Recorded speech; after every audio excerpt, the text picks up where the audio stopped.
ಈ ವಿಡಿಯೋದಲ್ಲಿ ನಾವು ಎಂಡೋಪ್ಲಾಸ್ಮಿಕ್ ರೆಟಿಕ್ಯುಲಂನ ರಚನೆ ಮತ್ತು ಕಾರ್ಯಗಳನ್ನು ನೋಡುತ್ತೇವೆ. ಮೊದಲು ಜೀವಕೋಶದೊಳಗೆ ಎಂಡೋಪ್ಲಾಸ್ಮಿಕ್ ರೆಟಿಕ್ಯುಲಂ ಅನ್ನು ಕಂಡುಹಿಡಿಯೋಣ.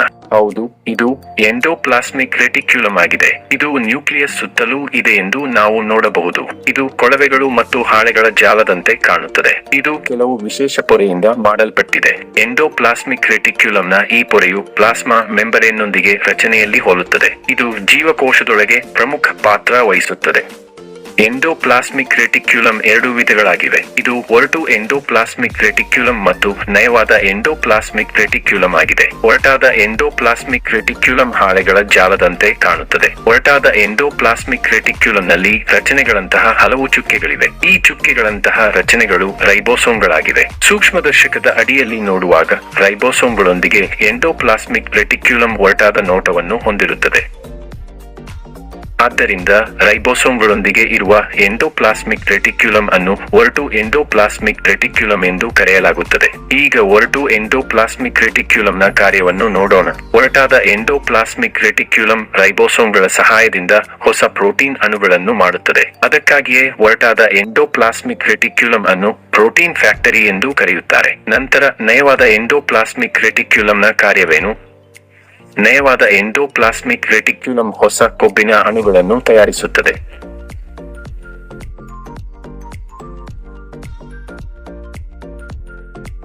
ಎಂಡೋಪ್ಲಾಸ್ಮಿಕ್ ರೆಟಿಕ್ಯುಲಂನಲ್ಲಿ ಮಾಡಿದ ಹೊಸ ಪ್ರೋಟೀನ್ಗಳು ಮತ್ತು ಲಿಪಿಡ್ ಅಣುಗಳಿಗೆ ಏನಾಗುತ್ತದೆ? ಈ ಪ್ರೋಟೀನ್ಗಳು ಮತ್ತು ಕೊಬ್ಬುಗಳನ್ನು ಜೀವಕೋಶಗಳು ವಿವಿಧ ರೀತಿಯಲ್ಲಿ ಬಳಸುತ್ತವೆ. ಜೀವಕೋಶ ಪೊರೆಯನ್ನು ತಯಾರಿಸಲು ಈ ವಸ್ತುಗಳನ್ನು ಬಳಸಲಾಗುತ್ತದೆ. ಜೀವಕೋಶ ಪೊರೆಯು ಪ್ರೋಟೀನ್ಗಳು ಮತ್ತು ಲಿಪಿಡ್ಗಳಿಂದ ಮಾಡಲ್ಪಟ್ಟಿದೆ ಎಂದು ನಮಗೆ ತಿಳಿದಿದೆ. ಆದ್ದರಿಂದ ಕೋಶ ವಿಭಜನೆಯ ಸಮಯದಲ್ಲಿ ಹೊಸ ಜೀವಕೋಶ ಪೊರೆಯ ರಚನೆಗೆ ಈ ವಸ್ತುಗಳು ಬೇಕಾಗುತ್ತವೆ. ಕೆಲವು ಪ್ರೋಟೀನ್ಗಳು ಮತ್ತು ಕೊಬ್ಬುಗಳು ಕಿಣ್ವಗಳು ಮತ್ತು ಹಾರ್ಮೋನ್ಗಳಾಗಿ ಪರಿವರ್ತನೆಗೊಳ್ಳುತ್ತವೆ ಮತ್ತು ವಿವಿಧ ಕಾರ್ಯಗಳನ್ನು ಕಾರ್ಯಗತಗೊಳಿಸಲು ಜೀವಕೋಶದಿಂದ ಸ್ರವಿಸುತ್ತದೆ. ಪ್ರೋಟೀನ್ ಮತ್ತು ಲಿಪಿಡ್ ತಯಾರಿಕೆಯ ಹೊರತಾಗಿ ಎಂಡೋಪ್ಲಾಸ್ಮಿಕ್ ರೆಟಿಕ್ಯುಲಂನ ಇತರ ಕಾರ್ಯಗಳು ಯಾವುವು? 1. ಇದು ಸೈಟೋಪ್ಲಾಸಂನ ವಿವಿಧ ಭಾಗಗಳ ನಡುವೆ ವಸ್ತುಗಳ ಸಾಗಣೆಯನ್ನು ಸುಗಮಗೊಳಿಸುತ್ತದೆ. ಇದು ಸೈಟೋಪ್ಲಾಸಂ ಮತ್ತು ನ್ಯೂಕ್ಲಿಯಸ್ ನಡುವಿನ ವಸ್ತುಗಳ ಸಾಗಣೆಯನ್ನು ಸಹ ಅನುಮತಿಸುತ್ತದೆ. 2. ಇದು ಅನೇಕ ಪ್ರಮುಖ ಜೀವರಾಸಾಯನಿಕ ಕ್ರಿಯೆಗಳು ನಡೆಯಲು ಮೇಲ್ಮೈಯನ್ನು ಒದಗಿಸುತ್ತದೆ.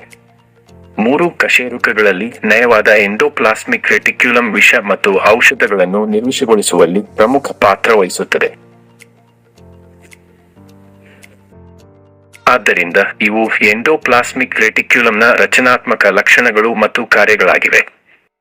ಗಾಲ್ಗಿ ಉಪಕರಣವು ಈ ವಿಡಿಯೋದಲ್ಲಿ ನಾವು ಗಾಲ್ಗಿ ಉಪಕರಣದ ರಚನೆ ಮತ್ತು ಕಾರ್ಯವನ್ನು ನೋಡುತ್ತೇವೆ.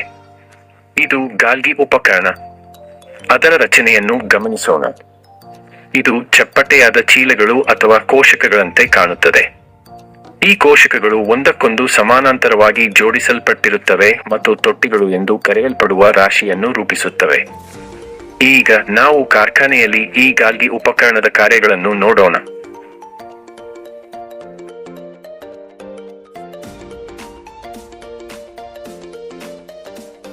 ವಸ್ತುವನ್ನು ತಯಾರಿಸುವ ಯಂತ್ರಗಳು ಮತ್ತು ವಸ್ತುವನ್ನು ಪ್ಯಾಕ್ ಮಾಡುವ ಯಂತ್ರಗಳು ವಿಭಿನ್ನವಾಗಿವೆ. ಐಟಂಗಳನ್ನು ತಯಾರಿಸಿದ ನಂತರ ಅವುಗಳನ್ನು ಪ್ಯಾಕಿಂಗ್ ಮತ್ತು ರವಾನೆಗಾಗಿ ಕಳುಹಿಸಲಾಗುತ್ತದೆ. ಅದೇ ರೀತಿಯಲ್ಲಿ ನಮ್ಮ ಜೀವಕೋಶಗಳಲ್ಲಿ ಪ್ರೋಟೀನ್ ಅಣುಗಳನ್ನು ಎಂಡೋಪ್ಲಾಸ್ಮಿಕ್ ರೆಟಿಕ್ಯುಲಂನಲ್ಲಿ ತಯಾರಿಸಲಾಗುತ್ತದೆ.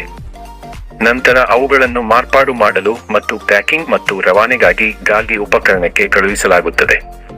ಎಂಡೋಪ್ಲಾಸ್ಮಿಕ್ ರೆಟಿಕ್ಯುಲಂನಿಂದ ಮಾರ್ಪಡಿಸಲಾದ ಪ್ರೋಟೀನ್ಗಳನ್ನು ಮಾರ್ಪಡಿಸಲಾಗುತ್ತದೆ, ಸಂಗ್ರಹಿಸಲಾಗುತ್ತದೆ ಮತ್ತು ಅಗತ್ಯವಿದ್ದಾಗ ಅವುಗಳನ್ನು ಕೋಶಕಗಳ ರೂಪದಲ್ಲಿ ಪ್ಯಾಕ್ ಮಾಡಲಾಗುತ್ತದೆ ಮತ್ತು ರವಾನಿಸಲಾಗುತ್ತದೆ.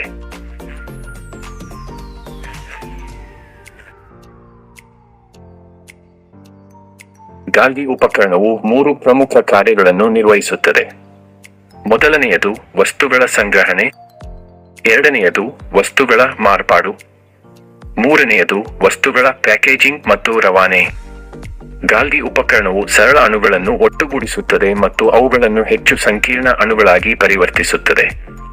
ನಂತರ ಅದು ದೊಡ್ಡ ಅಣುಗಳನ್ನು ತೆಗೆದುಕೊಂಡು ಅವುಗಳನ್ನು ಕೋಶಕಗಳಲ್ಲಿ ಪ್ಯಾಕ್ ಮಾಡುತ್ತದೆ. ಈ ಕೋಶಕಗಳನ್ನು ನಂತರದ ಬಳಕೆಗಾಗಿ ಸಂಗ್ರಹಿಸಬಹುದು ಅಥವಾ ರವಾನಿಸಬಹುದು. ಈ ಕೋಶಕಗಳನ್ನು ಜೀವಕೋಶದೊಳಗೆ ವಿವಿಧ ಅಂಗಗಳಿಗೆ ತಲುಪಿಸಲಾಗುತ್ತದೆ.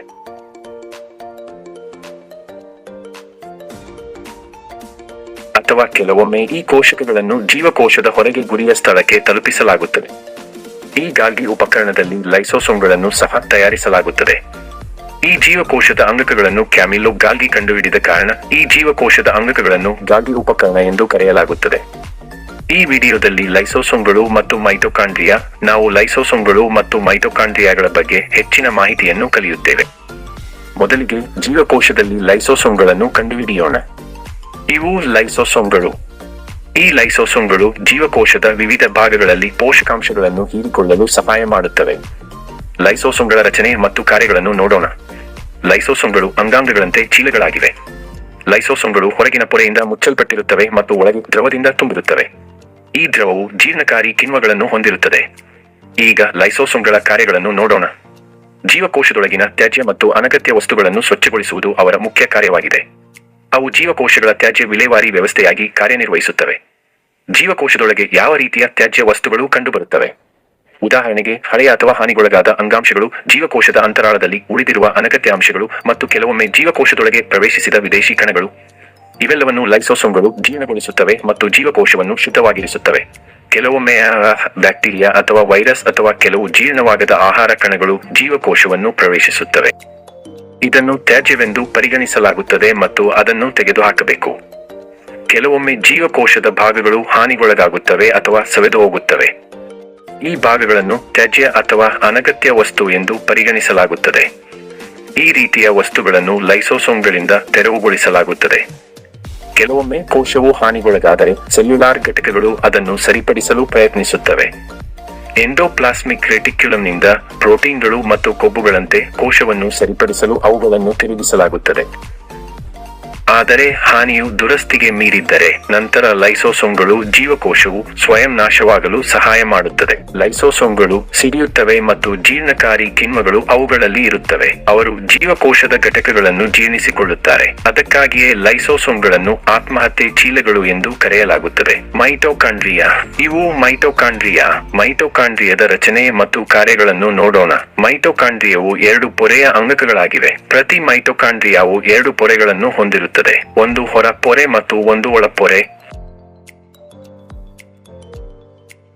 ಹೊರ ಪೊರೆಯು ಸರಂಧ್ರವಾಗಿದೆ, ಅಂದರೆ ಅದರಲ್ಲಿ ರಂಧ್ರಗಳಿವೆ. ಒಳಗಿನ ಪೊರೆಯು ಆಳವಾಗಿ ಮಡಚಲ್ಪಟ್ಟಿದೆ. ಮೈಟೊಕಾಂಡ್ರಿಯಾದ ಒಳಗಿನ ಪೊರೆಯು ಏಕೆ ಆಳವಾಗಿ ಮಡಚಲ್ಪಟ್ಟಿದೆ ಎಂದು ನಿಮಗೆ ತಿಳಿದಿದೆಯೇ?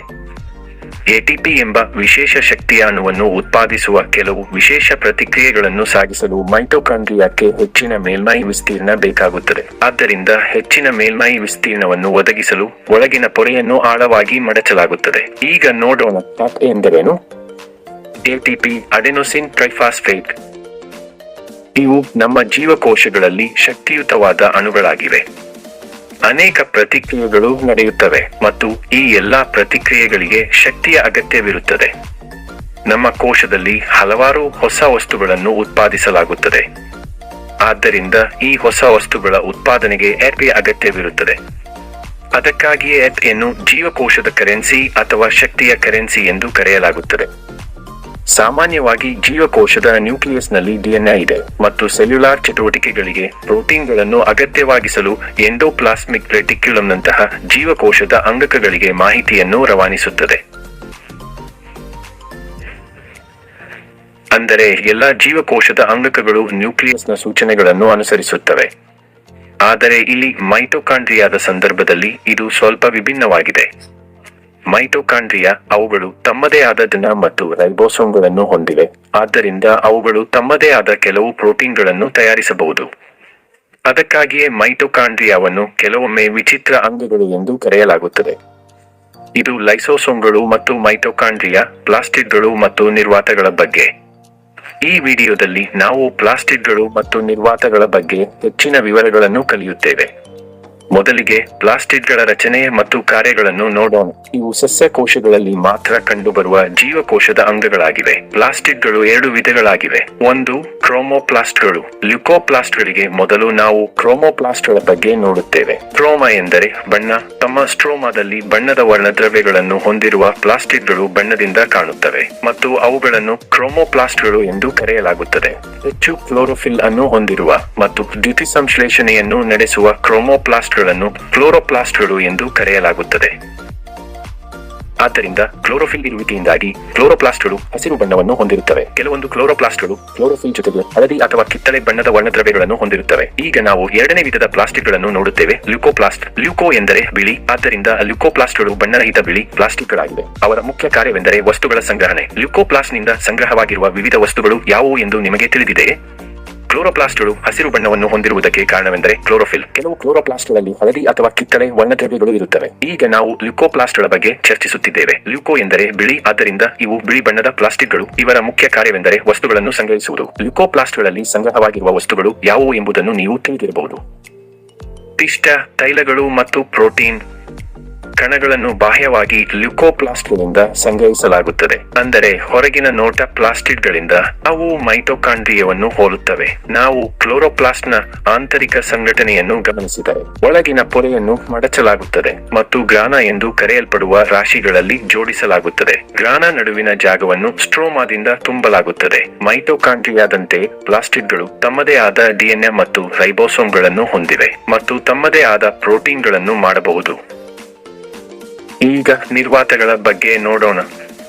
ನಿರ್ವಾತಗಳು ವಸ್ತುಗಳ ಶೇಖರಣೆಗಾಗಿ ಚೀಲಗಳಾಗಿವೆ. ಘನ ಅಥವಾ ದ್ರವ ರೂಪದಲ್ಲಿ ವಸ್ತುಗಳನ್ನು ಅವುಗಳಲ್ಲಿ ಸಂಗ್ರಹಿಸಲಾಗುತ್ತದೆ. ಪ್ರಾಣಿ ಜೀವಕೋಶಗಳಲ್ಲಿ ನಿರ್ವಾತಗಳು ಚಿಕ್ಕ ಗಾತ್ರದಲ್ಲಿರುತ್ತವೆ, ಆದರೆ ಸಸ್ಯಕೋಶಗಳಲ್ಲಿ ನಿರ್ವಾತಗಳು ತುಂಬಾ ದೊಡ್ಡದಾಗಿರುತ್ತವೆ ಮತ್ತು ಜೀವಕೋಶದ ಪರಿಮಾಣದ 50% ರಿಂದ 90% ವರೆಗೆ ಆಕ್ರಮಿಸುತ್ತವೆ. ದೊಡ್ಡ ನಿರ್ವಾತಗಳು ಸಸ್ಯಕೋಶಕ್ಕೆ ಹೇಗೆ ಸಹಾಯ ಮಾಡುತ್ತವೆ? ಸಸ್ಯಕೋಶದಲ್ಲಿನ ನಿರ್ವಾತಗಳು ಕೋಶ ಸ್ಯಾಪ್ನಿಂದ ತುಂಬಿರುತ್ತವೆ ಮತ್ತು ಕೋಶಕ್ಕೆ ಬಿಗಿತ ಮತ್ತು ಬಿಗಿತವನ್ನು ಒದಗಿಸುತ್ತವೆ. ಈ ಸ್ಯಾಪ್ ಕೋಶದ ಒಳಗಿನ ಒತ್ತಡವನ್ನು ನಿರ್ವಹಿಸುತ್ತದೆ. ಇದು ಸಸ್ಯದ ನಿಂತಿರುವ ಸಾಮರ್ಥ್ಯವನ್ನು ಹೆಚ್ಚಿಸುತ್ತದೆ. ಅವು ಸಕ್ಕರೆಗಳು, ಅಮೈನೋ ಆಮ್ಲಗಳು ಮತ್ತು ವಿವಿಧ ಸಾವಯವ ಆಮ್ಲಗಳು ಮತ್ತು ಕೆಲವು ಪ್ರೋಟೀನ್ಗಳಂತಹ ಅನೇಕ ಪ್ರಮುಖ ವಸ್ತುಗಳನ್ನು ಏಕಕೋಶೀಯ ಜೀವಿಗಳಲ್ಲಿ ಸಂಗ್ರಹಿಸುತ್ತವೆ. ಅಲ್ಲದೆ ನಿರ್ವಾತಗಳು ಕೆಲವು ಪ್ರಮುಖ ಕಾರ್ಯಗಳನ್ನು ನಿರ್ವಹಿಸುತ್ತವೆ. ಅಮೀಬಾದಂತಹ ಜೀವಿಗಳಲ್ಲಿ ಆಹಾರವು ಆಹಾರ ನಿರ್ವಾತಗಳನ್ನು ಪ್ರವೇಶಿಸುತ್ತದೆ. ಅಲ್ಲಿ ಅದು ಜೀರ್ಣವಾಗುತ್ತದೆ ಮತ್ತು ಹೀರಿಕೊಳ್ಳುತ್ತದೆ. ಅದೇ ರೀತಿಯಲ್ಲಿ ಹೆಚ್ಚುವರಿ ನೀರು ಮತ್ತು ತ್ಯಾಜ್ಯ ವಸ್ತುಗಳನ್ನು ಸಂಗ್ರಹಿಸಲು ಮತ್ತು ಹೊರಹಾಕಲು ಸಂಕೋಚನದ ನಿರ್ವಾತಗಳು ರೂಪುಗೊಳ್ಳುತ್ತವೆ. ಆದ್ದರಿಂದ ಇದು ಪ್ಲಾಸ್ಟಿಕ್ಗಳು ಮತ್ತು ನಿರ್ವಾತಗಳ ಬಗ್ಗೆ. ಕೋಶ ವಿಭಜನೆ. ಈ ವಿಡಿಯೋದಲ್ಲಿ ನಾವು ಕೋಶ ವಿಭಜನೆಯ ಪ್ರಕ್ರಿಯೆಯನ್ನು ನೋಡುತ್ತೇವೆ. ಜೀವಿಗಳು ಬೆಳೆಯುತ್ತವೆ ಮತ್ತು ಸಂತಾನೋತ್ಪತ್ತಿ ಮಾಡುತ್ತವೆ ಎಂದು ನಮಗೆ ತಿಳಿದಿದೆ. ಬೆಳವಣಿಗೆ ಎಂದರೆ ದೇಹಕ್ಕೆ ಹೊಸ ಕೋಶಗಳನ್ನು ಸೇರಿಸುವುದು. ಈ ಹೊಸ ಜೀವಕೋಶಗಳು ಅವು ಕೋಶ ವಿಭಜನೆಯಿಂದ ಬರುತ್ತವೆ.